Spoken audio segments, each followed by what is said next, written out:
Bom dia, meus irmãos, a graça e a paz para todos. Eu estou aqui para compartilhar um pouco daquilo que já vem ardendo no meu coração há alguns dias e que durante essa pandemia foi algo recorrente, mas que ficou mais evidenciado no dia 17/7, com o lançamento de um clipe gospel da cantora Cassiane, que trouxe uma polêmica muito grande sobre a violência doméstica. Eu não sei quantos de vocês tiveram acesso a esse clipe chamado A Voz, onde a primeira imagem é de uma mulher que é submetida a vários tipos de violência física, verbal, patrimonial, que chora, ora, acaba saindo da sua casa, deixando um bilhete dentro de uma Bíblia, e no fim ela encontra o agressor, né, aquele marido por quem ela orou e por quem a música dizia que Deus tinha poder para transformar. Esse assunto se tornou uma polêmica muito grande em todos os meios e redes, e para muitos ficou categorizado como um grande desserviço. A própria cantora se manifestou e vocês podem ter acesso às informações. Irmãos, esse é um assunto que pouco se aborda, e por conta dessa situação até foi feito já um novo clipe com uma nova versão devido a tanta polêmica, mas é um assunto que eu queria abordar com vocês nesse dia. Eu entendo que o silêncio da igreja, ele perpetua a violência, e a pandemia, ela trouxe com ela uma epidemia. Todo esse processo de estar no mesmo ambiente, uma convivência ininterrupta, provocou agressões físicas, psicológicas, morais, e muitas mulheres têm vivido relacionamentos abusivos. E a verdade é que nós, como igreja, não podemos fechar os nossos olhos para uma situação e para qualquer situação que na nossa sociedade mostre violência, mostre segregação, mostre racismo, mostre esse tipo de coisas.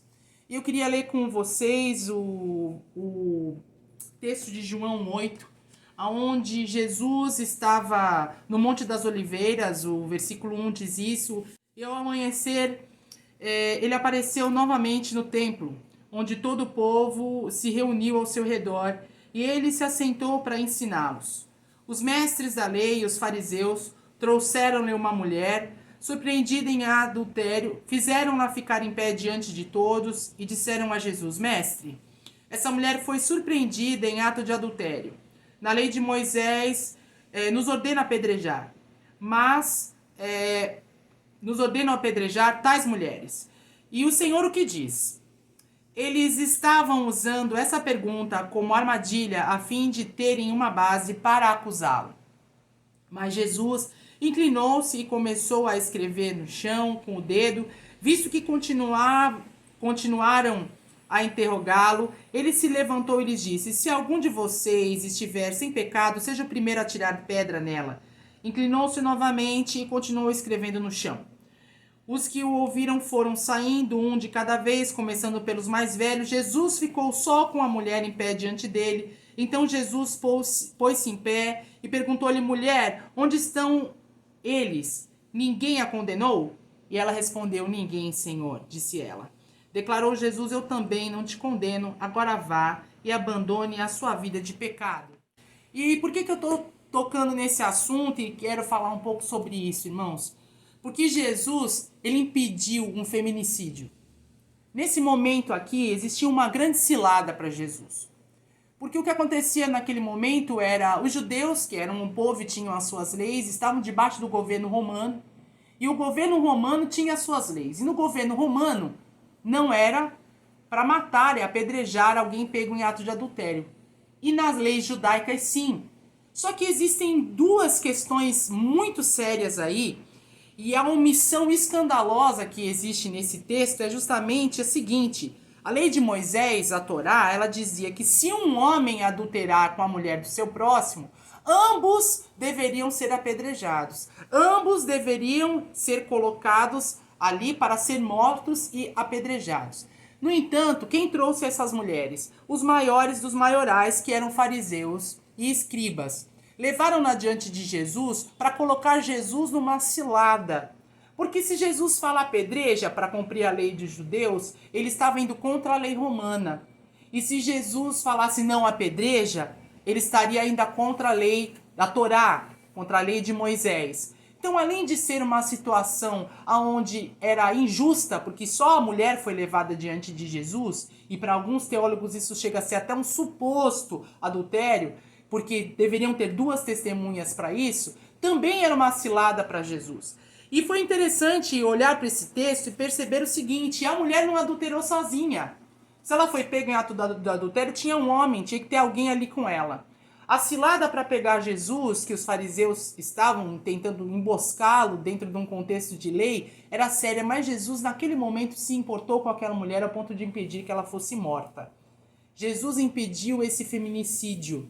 Jesus, ele teve uma palavra e uma postura onde a injustiça, ela não passou por cima do pecado.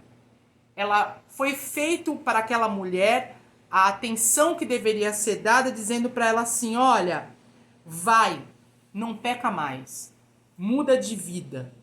É tipo Jesus dizendo assim: hoje eu te defendi. Irmãos, nós vivemos numa sociedade patriarcal, misógina, racista. Nós vivemos numa sociedade que ao longo da história do mundo, ela vem sendo construída tratando de maneira errada a muitas pessoas. Nós, como membros do corpo de Cristo, nós temos o exemplo de Jesus, de um Jesus empático, de um Jesus acolhedor, de um Jesus que sabia o que era sofrimento. E nesse momento eu entendo o seguinte, irmãos, que nós como igreja, nós não podemos nos calar diante das injustiças sociais. Nós não podemos deixar de pensar que todo esse quadro que existe no nosso país, onde a cada 4 minutos uma mulher sofre violência, onde é o 5º país em feminicídio, onde a cada 2 horas uma mulher morre e 88% dos agressores dessas mulheres são seus companheiros ou ex-companheiros. Isso eu estou falando de violência doméstica, violência contra a mulher, sem falar que nós vimos de maneira horrível racismo, onde nós vimos outras coisas. Nós precisamos entender que essas estruturas estruturantes onde a nossa sociedade está baseada, que veio desde o momento onde houve a sociedade romana, aonde houve o feudo, aonde houve a colônia e o capitalismo também, todas essas bases estão centradas num lugar aonde existem vítimas sociais. E essa pandemia, não só no Brasil, fez milhares de vítimas, mulheres feridas em todo o mundo. E a igreja, irmãos, não deve ser apenas um lugar contra esse tipo de coisa. Nós devemos ser anti. Nós não devemos só apenas nos compadecer e termos empatia, dizendo, poxa, que coisa triste. Nós precisamos ser movidos de compaixão, porque a empatia me faz entender o sofrimento, me faz me entristecer com ele. Agora a compaixão me faz tomar uma atitude em relação a isso. Irmãos, as nossas filhas, as nossas mulheres, elas não devem estar expostas a esse tipo de coisa. A naturalização do assédio, a objetificação das nossas meninas, aonde se elas estão bonitas ou elas são classificadas pela roupa, pelo rosto, por isso tudo, isso vem de uma sociedade doente, isso vem e virou senso comum. E o machismo está arraigado dentro das nossas comunidades cristãs, e o racismo está arraigado dentro das nossas comunidades cristãs, e a ausência de misericórdia muitas vezes para com aqueles que estão sofrendo também está. Irmãos, eu entendo que o sofrimento humano deve nos incomodar profundamente, que os homens precisam aprender com as mulheres e precisam entender muitas coisas a respeito de como deve ser a vida para nós mulheres, olhando o exemplo de Jesus. Eu poderia falar muito mais coisas sobre esse assunto. Esse é um assunto que faz parte da minha vivência. Esse é um assunto que fez e faz parte desse momento na pandemia na minha vida, de acolhimento. E é por isso que eu estou trazendo essa realidade para vocês. Eu poderia falar inúmeras frases que são fragmentos tirados de depoimentos de agressores, e agressores que são arquitetos, engenheiros, que são homens que são operadores de máquinas, gerentes de vendas, que usam expressões quando estão diante de um tribunal, dizendo assim, se ela não é minha, ela não vai ser mais de ninguém, a lei, que é a Lei Maria da Penha, bagunçou tudo isso, eu não dei nela, eu dei no atrevimento dela, e todas essas frases são reais, são fragmentos de homens que diziam, que dizem e tratam a mulher dessa maneira. Irmãos, nós temos uma ceia nesse próximo domingo. E é muito bonito nós falarmos de que o nosso principal mandamento é amar a Deus acima de todas as coisas e ao próximo como a nós mesmos. Jesus sofreu uma morte injusta e violenta e dolorosa por nós. E por causa desse mandamento, que é muito bonito e deve ser verdade nos nossos corações, é que nós não podemos deixar de fazer algo. De entender que o nosso papel é estar em todos os segmentos de injustiça social, de dor, manifesto ao ser humano na sociedade. E enquanto nós não entendermos que empatia e compaixão precisam caminhar juntas, nós não vamos ter entendido esse amor que deve agir em favor do próximo. E nós estaremos muito longe de cumprir esse mandamento de Jesus. Eu peço que Deus abençoe as nossas vidas. Eu peço que o Senhor enche o seu coração de amor verdadeiro por Ele e pelo próximo. Que Deus nos abençoe e que nós sejamos uma igreja mais humana. Deus abençoe vocês.